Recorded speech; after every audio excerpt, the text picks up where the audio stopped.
Hello and welcome back to another Dare to Game video. Today we're playing Kingdom Come Deliverance 2, and now that all the DLCs are out and the game is in its complete form, I figured I'd do some updated rankings for you. So we've got the actual top 10 best longswords in the game. That's what we're doing today. And so I based this, I tried to keep it as uniform as possible. I didn't include any ones that are super duper hard to get, so there's swords like Markvart von Alitz's sword or stuff like that where there's, or the Dry Devil's longsword or stuff like that where there's only one way to possibly get it and it's really difficult and arguably not even worth it because the stats aren't anything to scoff at and they usually don't have that unique of a skin or anything like that. So it's just normal in-game longswords, and for that there are 19 distinct longswords. I decided to do top 10 because that's, you know, my favorite way to go, and I figured I'd also include some honorable mentions, which is what we're actually going to start today's video with, because I want to make sure that while we're going through you understand that I didn't forget these, I didn't skip them, they're just not as good as the other 10 swords. So let's just start off with those honorable mentions. And so you can see we have 5 honorable mentions. These would be the ones that ranked 11 through 15 on here, so any ones that don't show up either in these honorable mentions or in the ranking, keep in mind they're bad swords then. And we always tried to make sure we had it at the highest possible level that we could get it at in the game, because that's the version of it that I keep, so my storage chest only has those ones. So with that being said, the one that came in technically at 15, but it'll be the bottom of our honorable mention, is the Longsword Absolver. This is the one that you will pick up from a chest in Sigismund's camp during a quest for a person in that camp, where he wants you to make a replica of the sword for him.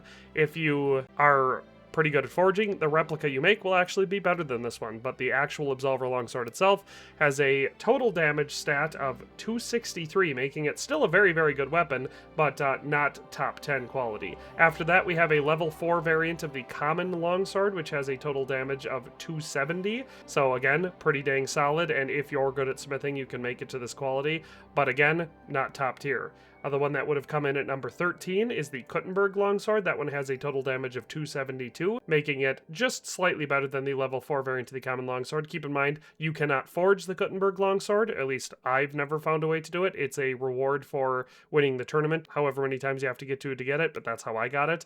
And at level 3, that one has a total damage stat of 272. The one that would have come in at number 12 is the Executioner sword. This one is one that you can only keep it at level 4 if you never give it to the Executioner. If you forge it at level 4 and give it to the Executioner for a specific mission that you can find at the Executioner's house, he lives just south of Kuttenberg, at the end of the mission, you can give him the sword if you forge it at level 4, but then you can pickpocket it off him, and if you do, it'll be downgraded to level 3, so the only way to keep it at level 4 is to not give it to him. But with that being said, at level 4, it has a total damage stat of 280. Your total damage is 280 on that one. So the piercing damage is significantly lower, but it has a high blunt and high slash damage. So it's still a really good longsword. And then the one that would have come in at number 11 is the Guild Longsword. This one is one that, again, if you forge it at level 4, it doesn't matter because to complete the quest, you have to turn it in and then you can steal it back. But the best you can get is level 3 after that. So if it was level 4, it would have probably made the top 10. But at level 3,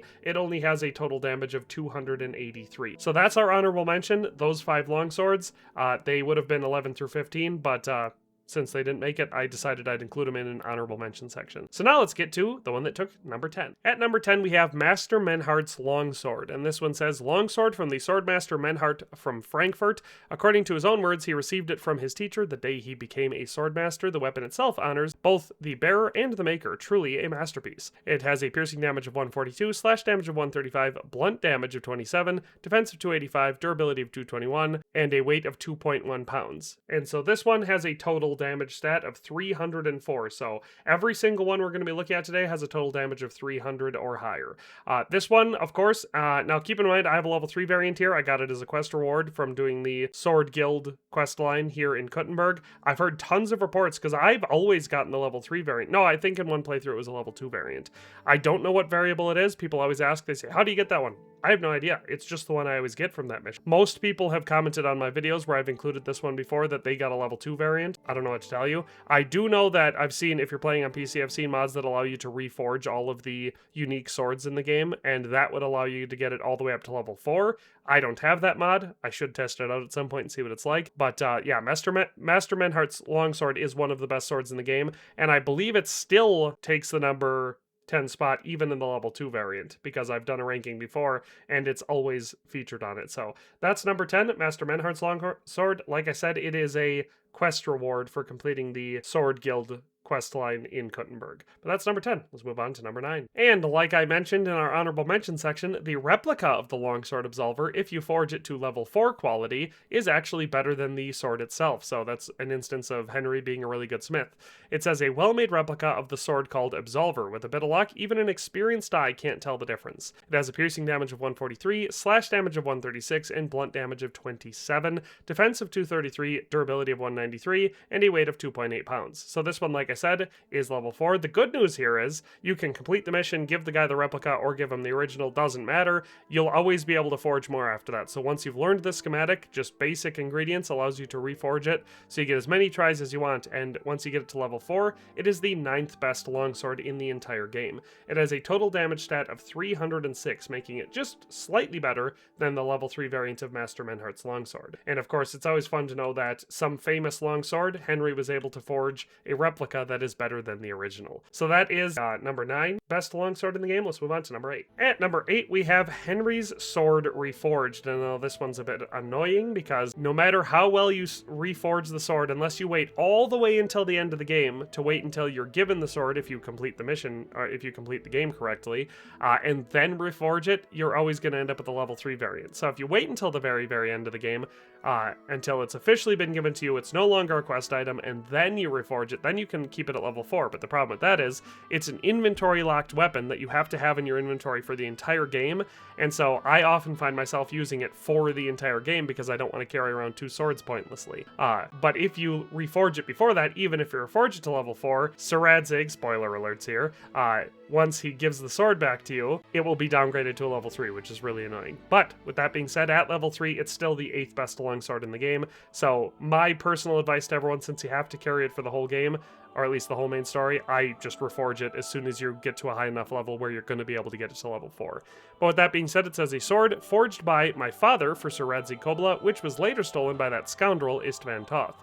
Has a piercing damage of 145, slash damage of 138, blunt damage of 28, defense of 299, durability of 240, and a weight of 1.9 pounds. So like I said, considering it's an inventory locked weapon and you have to keep it on you the entire game no matter what, at least it's a fairly good one, because like I said, it takes the number 8 spot, and it has a total damage of 311. So, fairly solid sword, and of course very iconic for the game. But that's number 8. Let's move on to number 7. At number 7, we just have one of the basic swords in the game that you can learn how to forge, and once you get it forged up to level 4, it's actually the 7th best longsword in the game, and that's the Battle Longsword. So it says a heavier long blade will last longer and won't break easily, but it must be balanced by a much larger pommel.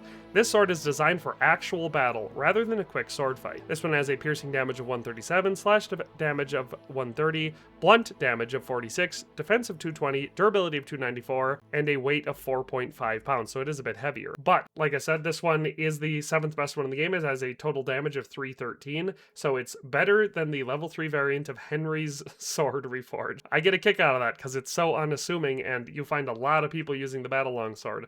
But yeah, it is a seriously good weapon because, yeah, the piercing damage is only 137 and the slash damage is only 130, right? But when you total that out, you're dealing a lot of damage with it. Plus, it's got nice high durability, so you don't have to fix it very frequently. So yeah, the Battle Longsword with 313 total damage takes the number 7 spot. At number 6, we've got another normal one once you've got it up to level 4, the Broad Longsword. This one says a perfectly balanced longsword with a wide blade is the gold standard. What it lacks in speed, it makes up for in durability. It has a piercing damage of 148, slash damage of 141, blunt damage of 28, defense of 246, durability of 202, and a weight of 2.9 pounds. This one has a total damage, therefore, of 317, so like I said, the number 6 spot. Another ironic one to take a higher ranking than several named unique weapons in the game. But yes, the Broad Longsword at level 4 is the 6th best one in the game. And like I said, with that one and the Battle Longsword, since I didn't specifically talk about how to get them, yes, you can find level 3 variants. You can buy them at various stores. You can find them on people. But the only way to get to level 4 is to get the schematics. And I have a video showing where to find all of the crafting schematics. So check that out if you're curious. And then, get it crafted up to level 4. Once you do, 6th best longsword in the game. So that's number 6. At number 5, our midway point in the ranking, we have the Blacksmith's Guild Longsword. This one was added into the game with the Legacy of the Forge DLC. It's actually the first weapon you have to forge to prove to get that you're worthy to be in the guild. Good news is, with this one, just like the replica of the Absolver, you can forge it as many times as you want, so as many tries as it takes to get it up to level 4. Once you do, it's the 5th best longsword in the game. So it says a longsword forged as part of the Kuttenberg Blacksmith Guild entry trial, primarily used for some ceremonial purposes. Has a piercing damage of 150, slash damage of 143, blunt damage of 29, defense of 252, durability of 297, and a weight of 2.4 pounds. This one has a total damage stat of 322. So pretty solid. Definitely a very, very good longsword if you've got it forged up to level 4. So, like I said, that one's from the Legacy of the Forge DLC, so once you've got that, you'll be able to forge this. So that's number 5. Let's move on to number 4. At number four, we've got the last of our non-unique swords to show up on this list. It's the Dueling Longsword at level 4, at quality 4. It says a perfectly balanced sword with a slender blade for true sword masters. The longsword is a noble weapon for sword fighting and a quick way to send any fool to the other side. This one has a piercing damage of 159, slash damage of 151, blunt damage of 30, defense of 272, durability of 221, and a weight of 1.9 pounds. So like I said, just like the 2 other non-unique ones that we've looked at so far, this one, you can find it or buy it at level 3 variants various points in the game, and the level 3 variant of the Dueling Longsword is still one of the best swords in the game. But once you've crafted it up to level 4, then, like I said, it becomes the number 4 best one in the game. There's only 3 longswords better than this one. So all you gotta do is get that crafting schematic. Again, I have a video showing where to get those schematics, so check that out if you're curious. But this one, once you've got that schematic, craft it as many times as it takes to get it up to level 4, and then you've got one of the best longswords you can possibly get. So that's number 4. Oh, and like I should mention, the total damage for the Dueling Longsword is 340, so it's 18 points higher than the Blacksmith's Guild Longsword, so it's a serious jump, making it also considerably better than all the other swords that we've looked at so far on this list. But that's the Dueling Longsword. Let's move on to number 3. At number 3, we have the unique longsword, the Madman's Longsword at level 4. This one was added into the game with the Brushes with Death DLC. You can get it from the hermit that you'll be sent to investigate, who lives in a dugout at one point in that game. So like I said, it is a quest reward essentially, and then once you get that, it'll be broken and you have to reforge it. Make sure you save before you start reforging it, because you only get one shot, and if you do it to the highest quality, get it up to the Henry quality or level 4 quality, it becomes the 3rd best longsword in the game. So it says, the sword belonging to the Madman from the dugout that Voita sent me to. The engraving on the blade reads, Confiteor Deo Omnipotenti. It has a piercing damage of 165, slash damage of 157, blunt damage of 31, defense of 285, durability of 231, and a weight of 2.1 pounds, giving it a total damage stat of 353, so 13 points better than the Dueling Longsword, so I would say another significant jump. And of course this one has a cool unique design to it. The hilt, pommel, and crossguard are all unique, no other sword has them, and the blade itself, of course, has the reforged look to it like many swords in the game that you have to reforge. It's unique and I definitely like it, plus it's fun that it, belonged to a Madman. So that's number 3. Let's move on to number 2. At number 2, we have the Longsword of the Four Evangelists. This one is one of the weapons that you can forge once you have the Legacy of the Forge DLC. This one will be the last one you get from a shyster that shows up at your forge. He will give you 2 fake swords before that, Durandal and Fake Excalibur.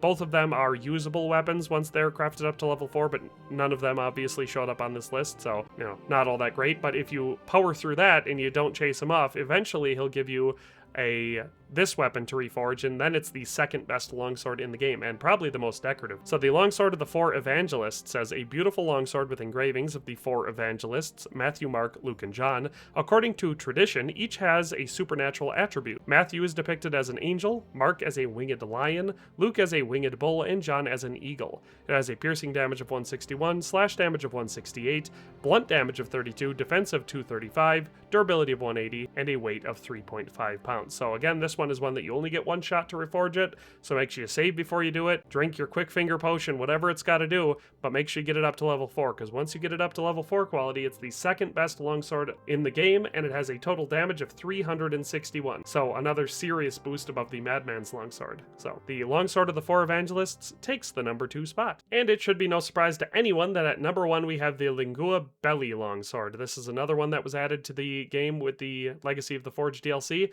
This one is a quest reward. It's radiant, so sometimes it'll take you a while to get, but you'll find a crafting schematic, and once you do, The good news is you can craft it as many times as you want until you get it up to level 4. Bad news is it does take some rare ingredients to get, but you can always, either find those through missions in the DLC or buy them from the 2 craftsmen that live at your forge, and eventually you'll be able to get the one crafted. So once you have it up to level 4, well, we'll go through the description first because I've done it with every other one. It says, this weapon hails from your own forge, a light, well-balanced long blade. Sturdy, not only thanks to the steel used, but also the double fullering technique. It's the sharp tongue of war, Lingua belli, which proclaims the truth of he who wields it. It has a piercing damage of 163, slash damage of 171, blunt damage of 33, defense of 275, durability of 225, and a weight of 3.6 pounds. So it has a total damage of 367, just slightly higher than the longsword of the Four Evangelists. Fittingly so, the 2 best longswords in the game are added with the Legacy of the Forge DLC, and they're both masterpiece works done by Henry,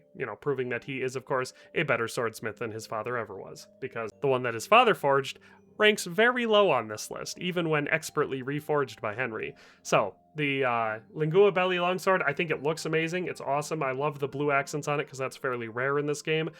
It's slightly more understated than the longsword of the Four Evangelists, but again, that damage is just ridiculously high. So no other weapon overall, but definitely longsword in the game comes anywhere close to this one in terms of performance. So that is the top 10 best longswords in Kingdom Come Deliverance 2. This is the official ranking. It's probably not going to change because as far as we know, Warhorse Studios has no planned updates, additions, or DLCs. So this is your ultimate list. If you disagree with anything or have a personal favorite sword that didn't show up on this list, let me know down in the comment section below.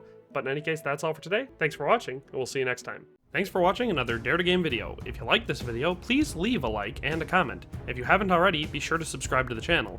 If you like my content and would like to support this channel, consider becoming a member today for as little as $1.99 a month. It makes a huge difference. But in any case, thanks for watching and have a nice day. I'll see you next time.